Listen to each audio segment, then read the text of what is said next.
When I was in high school, I was part of our marching band. And one year, we took a trip to Washington, D.C. So one day, we had the day free. We could just explore the city. So there's a group of me and 4 of my friends were out and about, getting to see a bit more of the city. And we got to that time of day when we needed to grab something to eat. So we found a place, just a fast food place, in and out, grab something. So we all go in, and we look over the menu. We all give each other that look. You want to go first? No, me? Okay. So each of us, one by one, placed our order. And then it got to my last friend. For the sake of his privacy, we'll call him Sam. And we were like, all right, Sam, it's your turn. He said, no. So, what? He said, I don't want to eat here. We said, well, we already put our orders in, like we already paid, so, okay, tell you what, like, we'll eat and then we'll go wherever you want to go and we can grab something there. And he's like, no. We're like, what? He was like, I know a pizza place, I've been to the city before, like I'll just go on the subway, I'll go there, I'll meet you guys back here. We're like, that sounds like a terrible idea. And then he was gone. So this 14-year-old just decided to head off into the city by himself. Needless to say, it didn't go very well. He fell asleep on the subway, got his wallet stolen, ended up calling us and telling us he was in Connecticut. Turns out he meant he was on Connecticut Avenue. So we ended up reuniting, but the point of the story is he made his decision too late. All of us had already ordered.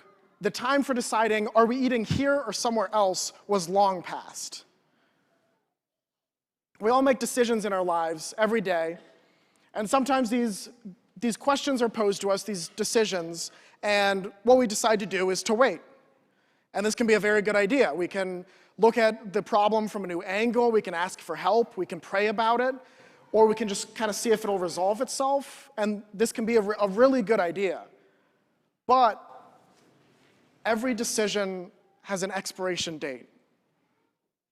And if we don't make a decision by then, it'll be made for us. And that's what this gospel is all about. These 10 young women have been assigned to help the wedding party out, and this is a tradition within the Jewish community at the time, where there would be 10 young women who would help because it was dark, and so they would carry the lamps and guide the bridegroom and the bride to the destination of the feast. Because the bridegroom would arrive pretty late. And this is because they had a tradition, it's kind of like our bachelor parties today. So on the night of the wedding, the bridegroom, all of his friends would take him out, and they'd have a good time all day.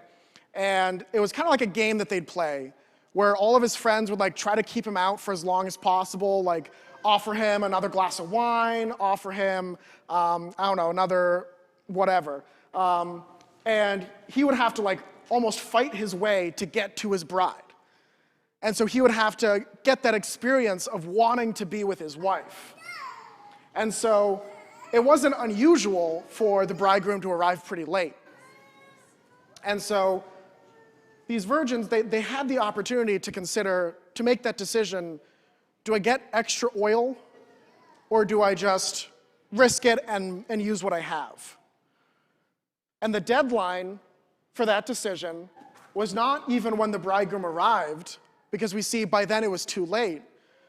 The deadline to make that decision was actually when they fell asleep. Because as you know, once you fall asleep, you're not really in much of a position to make any decisions. And the same is true for us, because this story isn't just about a wedding, it's not just about lamps and oil.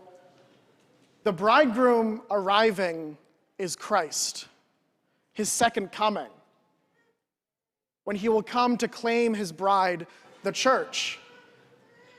And so when these young women all fall asleep, it's like in the second reading, St. Paul talks about those who have fallen asleep. He isn't talking about those who took a nap, he's talking about those who have died. All of us will die. When we do, we will be in no position to make any decisions. And so right now, we need to make those decisions. We need to decide whether to get that extra oil. So what's the oil? What's the lamp? When each of us was baptized, either ourselves or one of our parents was given a candle that was lit from this candle here, the Paschal candle. And they were told, receive the light of Christ. And it is our responsibility to keep that light burning.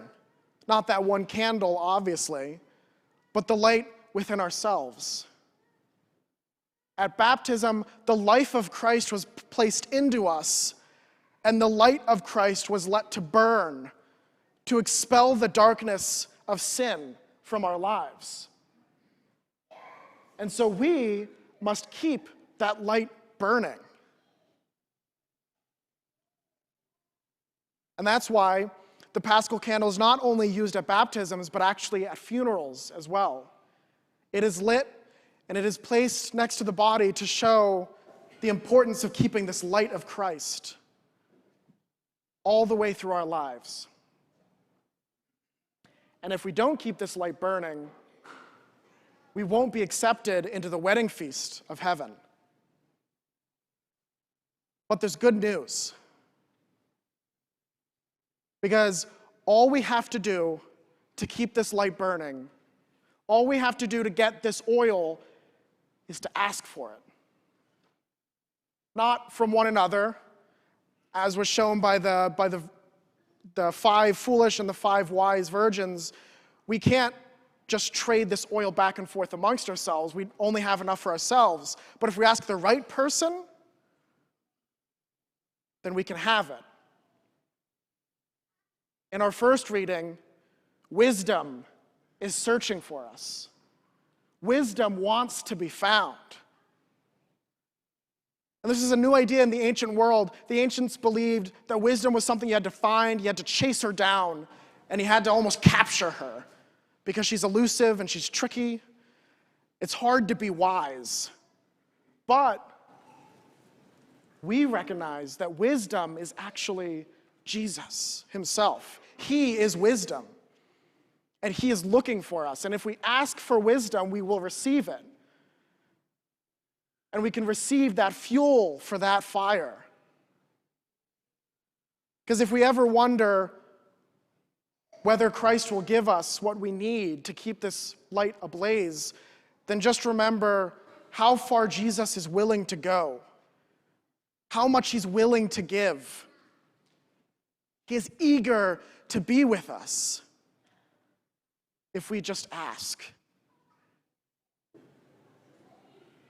So today, we ask Jesus, wisdom himself, to come into our lives to help us keep this light of Christ burning within us, so that even after we have fallen asleep in death, we may be roused again by that second coming and may joyfully lead Jesus into the wedding feast of heaven.